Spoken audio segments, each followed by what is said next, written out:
Today we continue working on our modular war camp by making a place for the commander of the camp to sleep in. Today we make the commander's tent.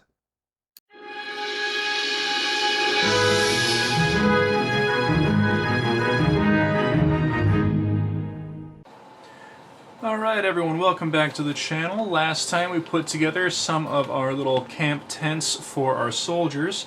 Off camera I built another 7 more to give us a grand total of 8. And as you can see, they fit quite nicely into our existing board. And these are magnetized in and can be set into any of the boards that have been made. So we can do them in this configuration. We can do 2 rows. And then there's the reverse configuration. And today we are going to take another one of the tiles and make our command tent. So let's go ahead, talk about it a little bit, and then get started. So I've already painted up and textured the ground plate for the commander's tent, and it's pretty much the same as the soldier tents with one exception. I added an extra magnet, so instead of 2 magnets, it's now 3 magnets.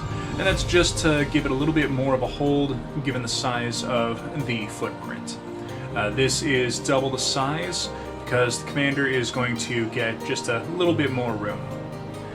Now, I've been pondering how to put together this tent, and I think the easiest way to do it is to go with a little bit more of a classic medieval style tent. So it's going to be a roughly square shape with a peaked roof. And we're going to have like an opening flap on one side. So that's roughly what it is that we're going to put together. So let's grab our toothpicks, our super glue, and our cutting utensils and get started.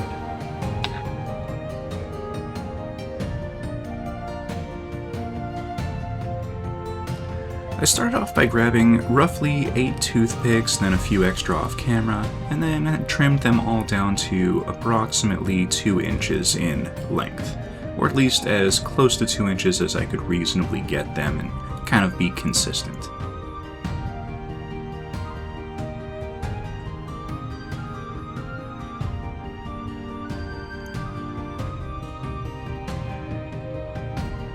Next, I grabbed my drill bit and started drilling out the holes for the tent poles. Now the first hole I actually misaligned, but it won't really be noticeable given the coloration of the underlayer of the texture, so I'm not going to worry about trying to fill it in. After making a rough 2 inch by 2 inch square, I used a little bit of super glue and started uprighting all of the tent poles.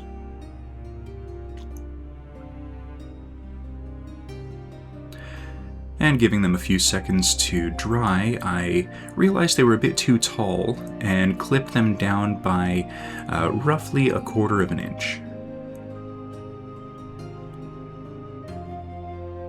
Then using a little bit more super glue and a roughly steady hand, I started adding all the cross beams after trimming them down to make sure that they would fit nice and snug.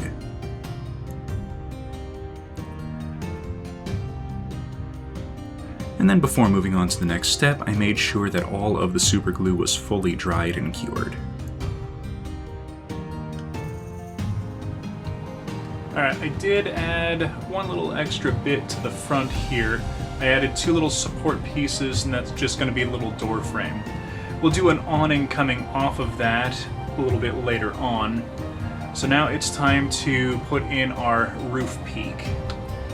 Now, I hadn't really given a whole lot of thought to how I want to do this, so I think the best option is going to be... How do I want to do this? I know. I'm going to take 4 toothpicks and a piece of string. I will tie these together like so, and then this will kind of get bent out in 4 directions.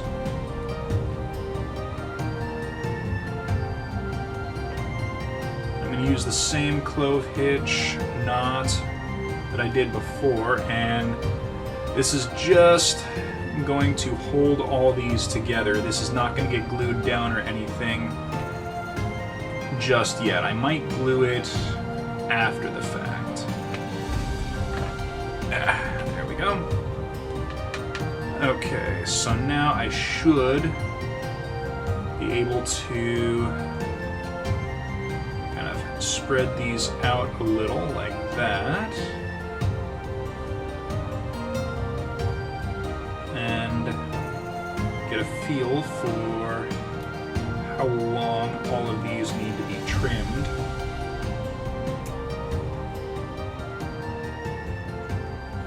Alright.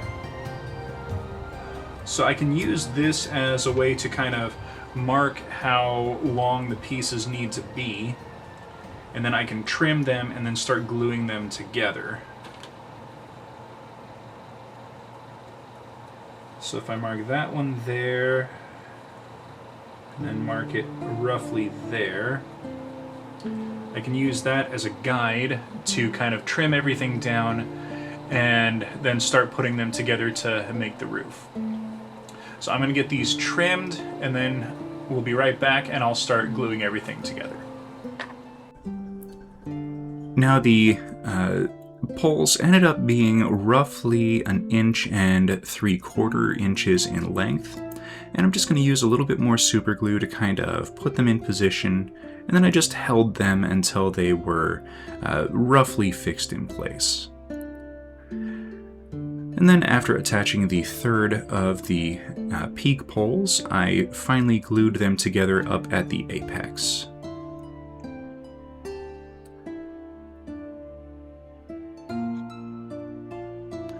Alright, that looks pretty good.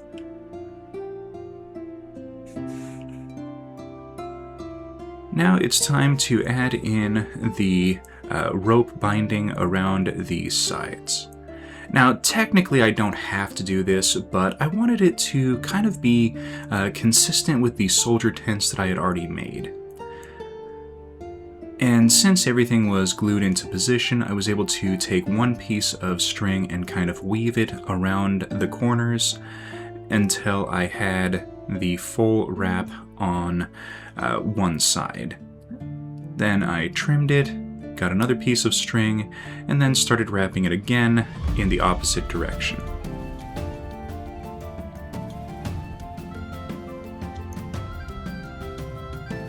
And once again, this is not really to add any extra structure, but it will definitely help to keep the sides of the tent from kind of flexing in while everything is getting built and secured down. And it adds a nice little bit of extra visual for when light kind of comes through the sides of the tent.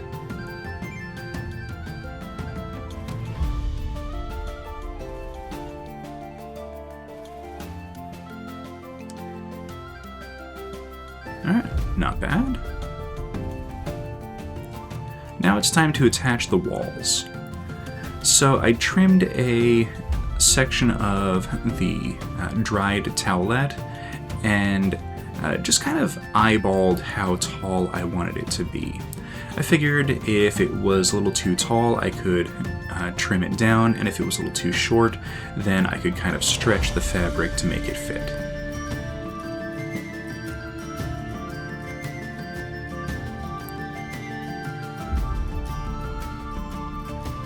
Then, using a little bit of tacky glue, I started fixing it down into position.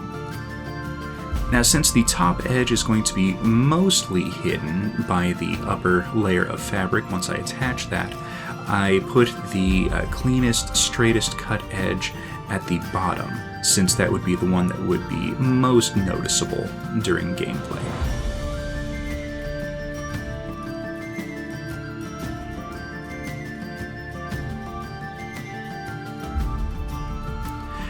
Now this last bit here was a little bit longer. I guess I stretched it a little bit too much, but that's just a simple matter of a little bit of a trim, and then I kind of wrapped it around this entry pole to kind of hide the edges.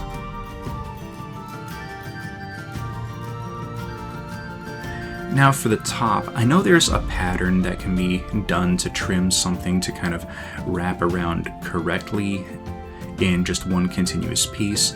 I don't have that pattern and wasn't able to find it online doing some looking around.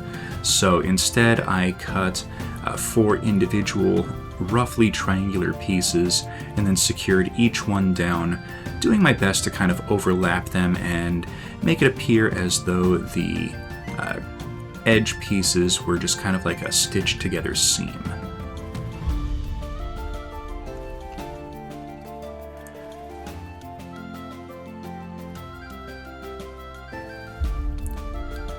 And with the final piece going into place, it's time to kind of figure out how we want to do our little entry flap.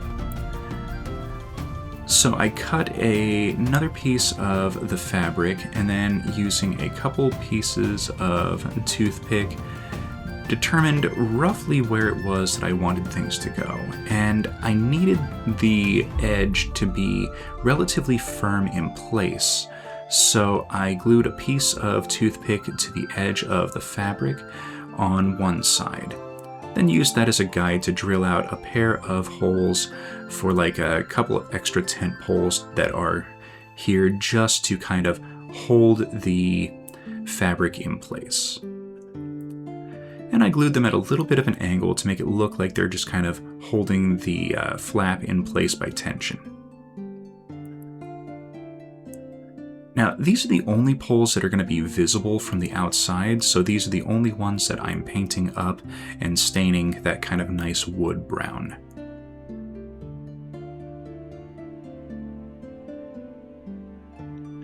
After giving them a few minutes to dry, I took the entrance flap and saved myself a little bit of hassle by adding in a little bit more tacky glue and just kind of fixing that to the opening entrance before trying to glue it down to the front poles.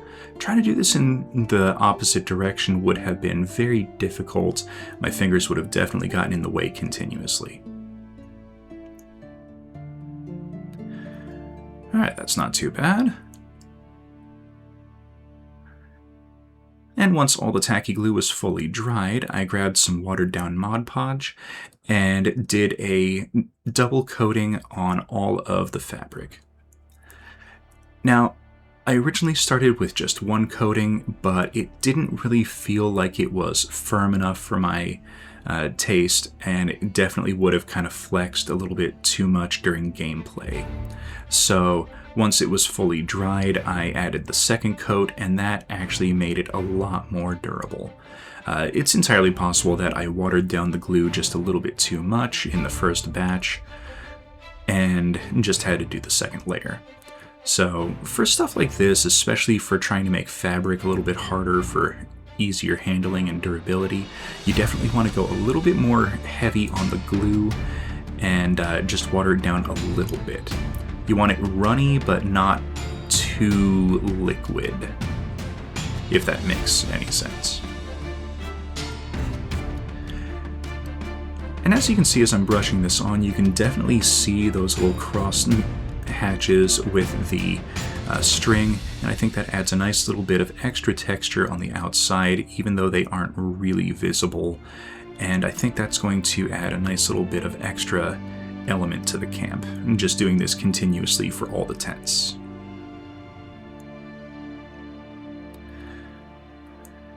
And once everything was dried, our command tent is finished. Alright, so now that the command tent is built, we can remove 2 of our soldier tents and plop this in.